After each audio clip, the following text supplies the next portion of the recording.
Viewers আসসালামু আলাইকুম। প্রতিবারের মতো আবার হাজির হয়ে গেলাম তরিকুল ইসলাম। তো আজকে আমরা কথা বলবো ডাচ বাংলা ব্যাংকের নেক্সাস পে অ্যাপের নতুন একটা আপডেট নিয়ে। তো এর আগে আপডেটটি সম্পর্কে সবাই জেনেছেন যে এনপিএসবিটা চার্জ একদম আর কি লিমিটটা একদম কমিয়ে দিয়েছে, কিন্তু এবারটা ভিন্ন। এবার একটা সিকিউরিটি পারপাসের জন্য এই আপডেটটা দিয়েছে। শুধু ডাচ বাংলা ব্যাংক নয়, যা ব্যাংক রয়েছে বাংলাদেশে সকল ব্যাংকেই এই সিকিউরিটি পদক্ষেপটা নিয়েছে। তো এই দেখেন, আমরা ডাচ বাংলা ব্যাংকের ওয়েলকাম পেজে চলে আসলাম। তো এখানে আমাদের পিন নাম্বার দিতে হবে। এখানে হলো ফার্স্ট আপডেট। তো আগে কিন্তু এখানে 1 2 3 4 1 2 3 4 এরকম ভাবে সাজানো থাকতো, কিন্তু এখন সব এলোমেলো।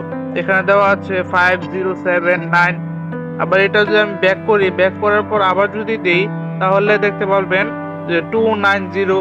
মানে এটা যতবারই আপনি করবেন অতবারই উল্টা পাল্টা করে আসবে। তো এটার জন্য অনেকে ভুল হচ্ছে। তো আমাকে বলছে যে এটা কবে কি হবে। এটা পরবর্তীতে যদি আপডেট দেই, এটা নিয়ে কাজ করে, তাহলে এটা আগের মতোই হয়ে যাবে।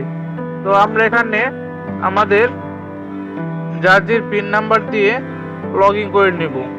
পিন নাম্বার দেওয়ার সময় সবগুলো নাম্বার মনে রেখে তারপর চাপ দিবেন লগইন এ। তো আমরা লগইন বাটনে চাপ দিলাম। যারা যারা ভিডিওটি দেখছেন তারা অবশ্যই চ্যানেলটিকে সাবস্ক্রাইব করে পাশে থাকা বেল আইকনটি বাজিয়ে দিবেন। আর যারা অলরেডি সাবস্ক্রাইব করেছেন তাদেরকে অসংখ্য ধন্যবাদ। তো এটাই হলো ডাচ বাংলা ব্যাংকের নেক্সাস পে হোম স্ক্রিন।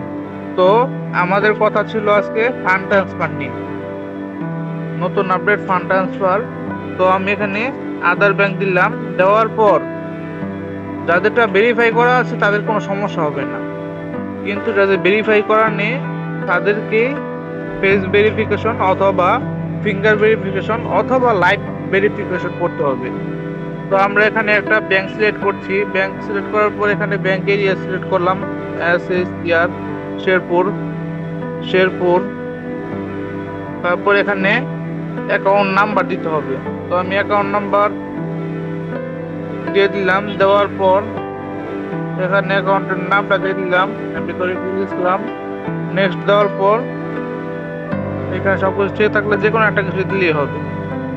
দিয়ে এই দেখেন, এটাই হলো গিয়ে আপনার মূল ভেরিফিকেশন আইডেন্টি। তো এটার দুইটা স্টেপ আছে। একটা হলো গিয়ে বায়োমেট্রিক। এটা আপনি আপনার মোবাইল যদি ফিঙ্গার সাপোর্ট করে, ফেস লক সাপোর্ট করে, এখনো প্রায় 10,000 টাকা ফোনেও কিন্তু ফিঙ্গার এবং ফেস ভেরিফিকেশন থাকে। বায়োমেট্রিক পদ্ধতিতে আপনি করতে পারবেন এবং কি লাইভ আপনার ফেসটা ম্যাচ করে ব্যাংকটি লিংক করতে পারবেন। তো চলুন আমরা বায়োমেট্রিক পদ্ধতিতেই করি। তো আমি আমার ফিঙ্গারপ্রিন্ট দিলাম। দেওয়ার পর অ্যাড ভেরিফাই বায়োমেট্রিক।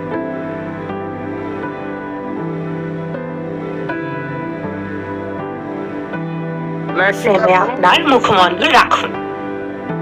এখানে আপনার সমস্ত কয়েকবার চোখের পলক। তারপর আপনাকে কংগ্রাচুলেশন জানাবে, আপনার ভেরিফাই অ্যাকাউন্ট হয়ে যাবে। তো এই ছিল আজকের ভিডিও। আবারও দেখা হবে নতুন একটি ভিডিও নিয়ে। সকলেই ভালো থাকবেন। আসসালামু আলাইকুম।